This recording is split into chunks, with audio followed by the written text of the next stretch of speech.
I'm Emily. I was a 25-year-old living a quiet, unremarkable existence with my boyfriend Mike in a relationship that had seen better days. We'd been together since college, a pair drawn together more by familiarity than by the fervent passion of star-crossed lovers. Our arguments were frequent, often about Mike's disinterest in planning for the future or his latest gaming marathon that would last well into the early hours, leaving me to sleep alone. We were two people dancing around the inevitable conversation of, "Where's this going?" without ever actually taking the floor. It's not that we didn't care for each other. It's just that somewhere along the line, we stopped trying to make it work.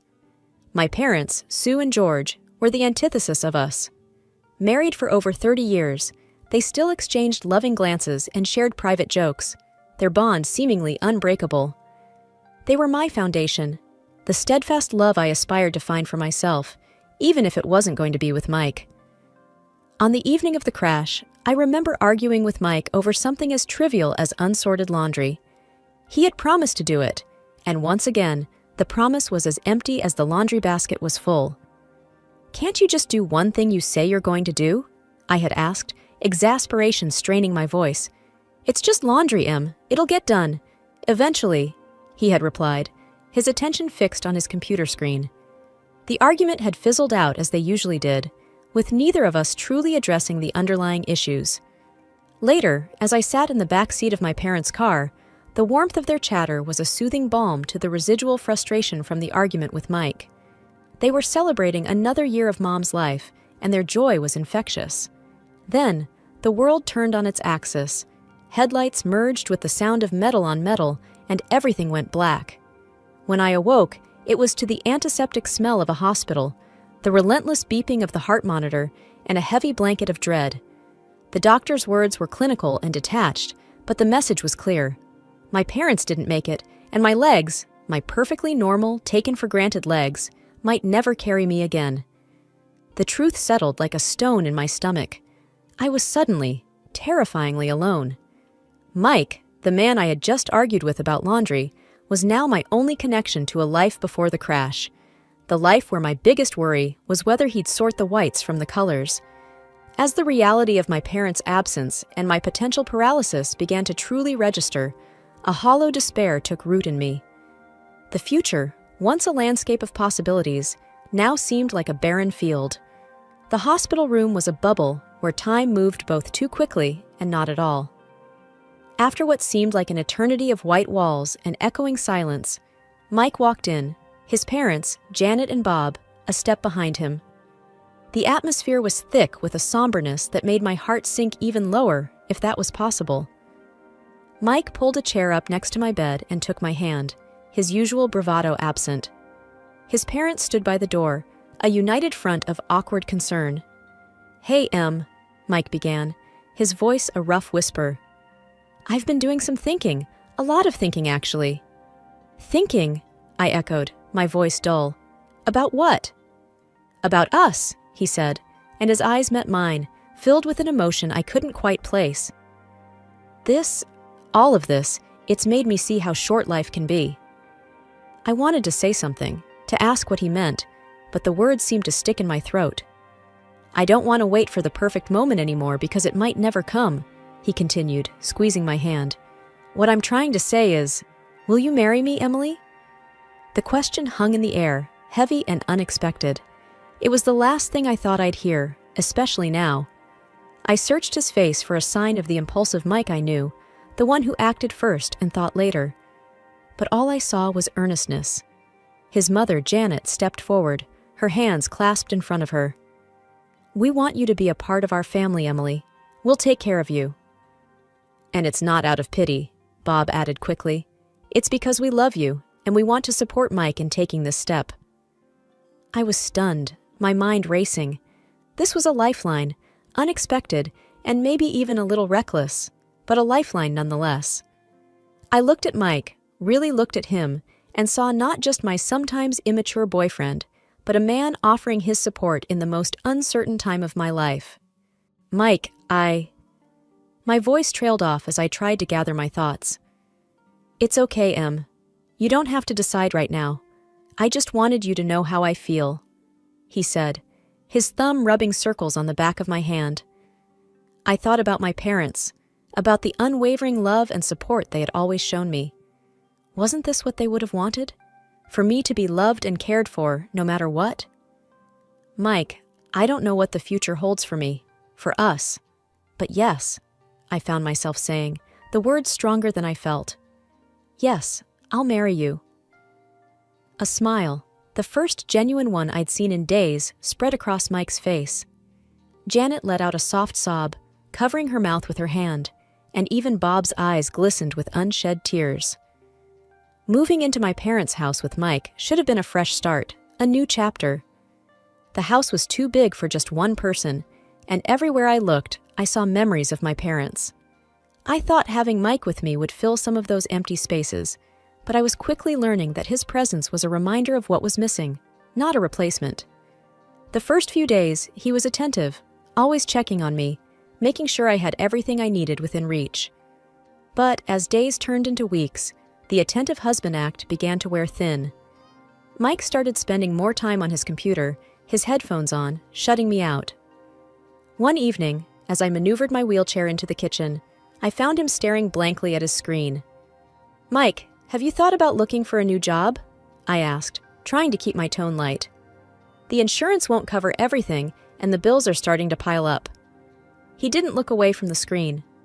"I told you, Em, I'm taking care of you now. That's my job." "But I can take care of myself during the day," I pushed back, feeling a twinge of frustration. "You don't need to be here all the time."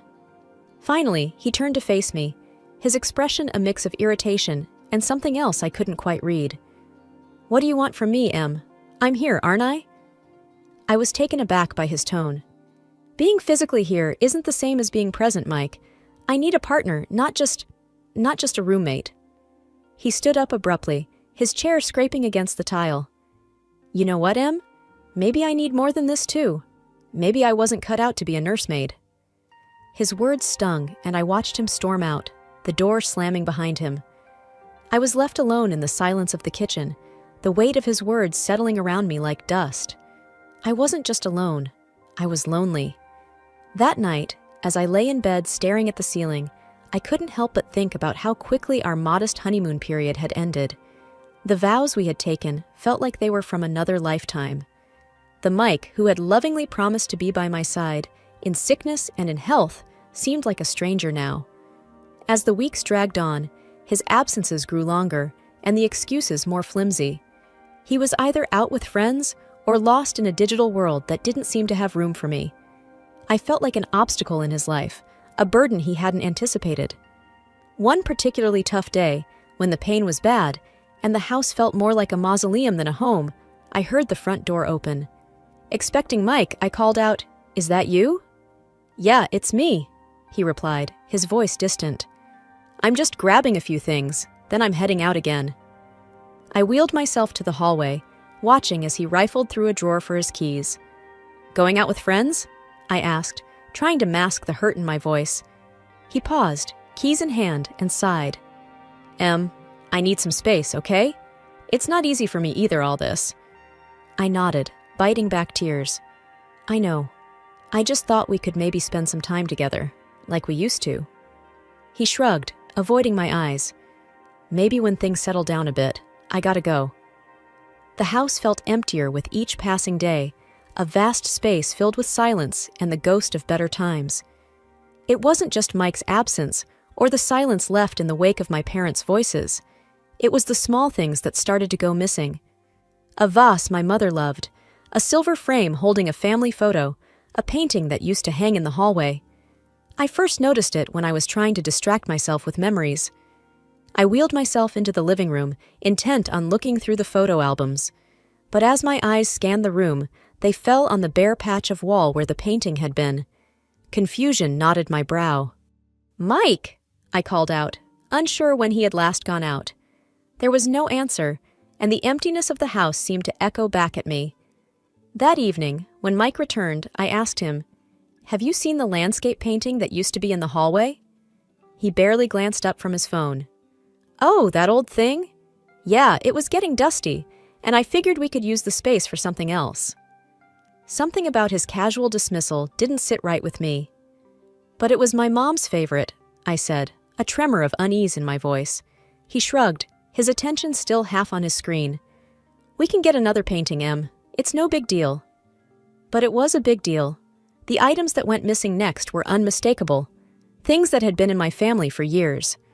One afternoon, I caught Janet, Mike's mom, in the act. She was bustling around the living room with a big black garbage bag. "Janet, what are you doing?" I asked, my voice sharp with alarm. She jumped, a guilty flush creeping up her neck. "Oh, just some spring cleaning, dear. This place is cluttered with so many old things." "But those are my things," I protested, my heart rate picking up. There, she cooed, her voice sickly sweet. "We're just making things nicer for you. You'll thank us later." I watched her like a hawk every time she visited after that, but the thefts became sneakier, more calculated. And every time I brought it up, I was met with reassurances that it was all in my best interest. One night, lying in bed, I turned to Mike, who was scrolling through his phone, as had become his nighttime ritual. "Mike, your parents have been taking things from the house. My things." He didn't look up. "Mom's just trying to help. You know she's got a knack for this stuff." "Help?" I echoed, disbelief coloring my tone. "By taking my parents' belongings?" He sighed, finally setting his phone down and turning to face me. "Look, Em, they think we should be looking forward, not backward. They're just trying to take some of the load off you." I wanted to scream, to rage against the violation, the disrespect. But I was tired of fighting, tired of questioning my own sanity. "This isn't what I want," I whispered, the fight draining out of me. Mike reached over and patted my hand, a gesture that felt more patronizing than comforting. "Try to get some sleep, Em. Things will look better in the morning." I couldn't take it anymore and confided in Anna, my closest friend, who was also a massage therapist. She had been helping with my rehabilitation, her visits a rare source of relief. "Anna, things are going missing around the house," I confided as she worked on my stiff muscles. "And I can't shake the feeling that Mike and his parents are behind it." Anna paused, her hands stilling on my shoulders. "Have you talked to Mike about this?" "I have, but he just brushes it off. Says his parents are helping us by decluttering." I let out a hollow laugh. "But it's only my family's things that are disappearing." Anna's brows furrowed in concern. "That doesn't sound right, Em. Do you want me to do something? Maybe come by more often? Keep an eye out?" The idea sparked something in me, a plan forming from the embers of my frustration. "Could you, I don't know, maybe help me set up some sort of camera or something to record what's going on when I'm not in the room?" With a nod of determination, Anna agreed. "I'll bring something over tomorrow. We'll get to the bottom of this." True to her word, Anna came back the next day with some discreet recording devices, which she placed in strategic locations around the house. It felt like something out of a spy movie, and if I wasn't so desperate for the truth, I might have laughed at the absurdity of it all. A few days later, Anna returned with the recordings, and we sat down to listen. The voices of Mike and his parents filled the room, and the blood in my veins turned to ice as their scheme unfolded through their casual conversation. "And once we get her committed, the house and everything in it will be ours," Mike's voice said, clear and cold. "Yeah, the place will sell for a fortune, and all those antiques? Pure profit," his mother added, her tone greedy. "We just need to make sure Emily doesn't catch on before we have everything in place," his father chimed in. Tears streamed down my face as I listened to their betrayal.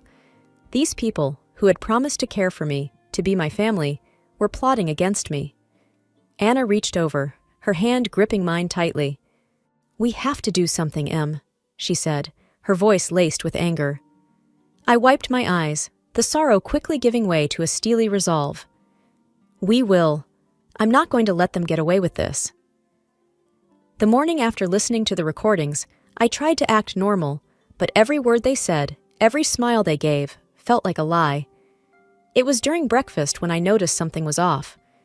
The usual noise of the city that drifted in through the open window was absent. I wheeled myself over to see what was happening, only to find that the ramps that allowed me access to the garden were gone. "Mike!" I called out, my voice laced with panic. "Where are the ramps?" He came into the room, feigning ignorance. The ramps? Oh, they were looking a bit worn. Thought they needed fixing. I stared at him, the man I thought I knew. And you didn't think to tell me? How am I supposed to get around? His gaze was evasive as he shrugged. I just thought you'd be safer inside for now. You know, until we get new ones. The room felt like it was spinning, and it wasn't from my injury. Safer? Or trapped? The words slipped out before I could stop them. He didn't respond, just turned and walked away, leaving me stewing in a mix of anger and helplessness. Later, when I asked Janet about it, she was syrupy sweet with false concern. We're just looking out for you, dear. We wouldn't want you to have an accident, she said, touching my shoulder with feigned tenderness. I pulled away from her touch, feeling the sting of their deceit. I didn't realize needing ramps qualified as a hazard, I replied, my voice steady though my insides were shaking. Janet's eyes hardened for a moment before she regained her composure. We're just trying to help, Emily. It's for the best. That night, as I lay in bed, the darkness felt oppressive. Mike was out again, probably drowning his guilt in cheap beer and cheaper thrills. I reached for my phone, the screen a small beacon in the dark, and dialed the number Anna had given me for emergencies. Anna, I whispered when she picked up. They've removed the ramps. I'm literally trapped in my own home. Her voice was firm, a lifeline in the tumultuous sea I was drowning in. Hang tight, Em. I'm going to make some calls. We're going to sort this out. Next day, I was in the kitchen when I heard the doorbell. My heart pounded as I maneuvered towards the entrance. It was Anna, flanked by a man and woman wearing crisp suits and stern expressions. They were from a local disability rights organization, here to assess my living situation.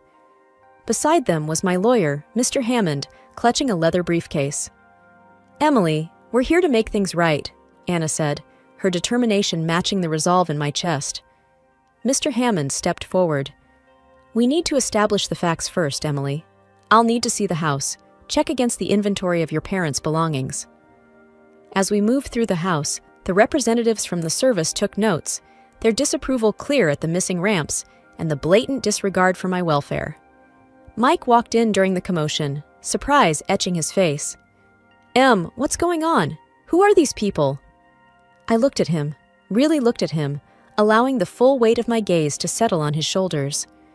I'm taking back control, Mike. This is my lawyer, and these are advocates for people with disabilities. They're here to ensure my home is safe and that my rights are respected. Janet and Bob entered the fray, confusion turning to fear as they realized the seriousness of the situation. Emily, darling, what is this about? Janet's voice trembled. It's about my rights, my home, and the truth, I said, my voice steady despite the storm raging inside me. Mr. Hammond is here to confirm the inventory of my inheritance. Mr. Hammond opened his briefcase, pulling out documents and photographs. We have detailed records of all items bequeathed to Mrs. Harper. It seems several are missing. Bob's face paled. Now, Emily, I'm sure this is all just a misunderstanding. There's no misunderstanding, I replied, the recordings Anna had provided playing in my head. And I have more than just missing items to discuss. Mike's parents looked at each other, the facade of the caring in-laws crumbling before my eyes. Mike stood there, silent, the reality of the situation dawning on him. Anna moved closer to me. We also have evidence of the conversations you've had regarding Emily's property and well-being. The advocates from the Disability Service spoke up. Removing access to the ramps is a direct violation of Mrs. Harper's rights. We'll be taking action. As Mr. Hammond laid out the evidence of their theft and their plans for my future, I saw the trap I had been in from the outside. But now, the tables had turned. I was no longer the victim in their game. I was the one calling the shots. Mike finally found his voice. I can explain. But I shook my head. Save it, Mike. I've heard enough. Janet started to cry, and Bob put an arm around her, but there was no comfort to be found in their deceit. The day of the trial was a culmination of everything I had endured. The courtroom was stark, the air thick with tension. Mike and his parents were on one side, looking nothing like the family that had once promised to care for me. I was on the other, with Anna beside me and Mr. Hammond at the ready, with his briefcase of evidence. As the proceedings began, the judge looked down at us from his bench, his gaze lingering on me for a moment. "We are here to examine the evidence regarding the allegations of theft and the premeditated exploitation of Emily Harper," he said. Mr. Hammond presented the recordings, the inventory discrepancies, and testimonies from the disability advocates. The evidence was damning, and Mike's family could do little but squirm under the weight of their own deceit. Janet sobbed quietly, her sobs a soundtrack to the unraveling of their scheme. "We never meant for things to go this far," she whispered, when it was her turn to speak. The judge's voice was firm as he addressed them. "You took advantage of a vulnerable person. There's no excuse for your actions." Mike stood, his voice barely audible. "I'm sorry, Em. I never wanted to hurt you." I looked at him, the history we shared playing out in a flash before my eyes. "Sorry isn't enough, Mike. You chose this path." The gavel came down like the final word on the life I had once known. Mike and his parents were found guilty. Reparations were ordered, and they were to have no further contact with me. With the help of Anna and a dedicated team, I started physical therapy. Each small movement was a victory, each step a testament to my resilience. My legs, once lifeless, began to tingle with new strength. One day, as I managed to stand with the help of parallel bars, Anna cheered me on. "Look at you, Em, you're doing it!" The smile on my face was mirrored in her own. "I am, aren't I?" The joy bubbled up from a place I thought had been broken beyond repair. And so I moved forward, one day at a time. The house, once a mausoleum of my past life, was slowly transformed back into a home, a sanctuary where I healed and grew stronger.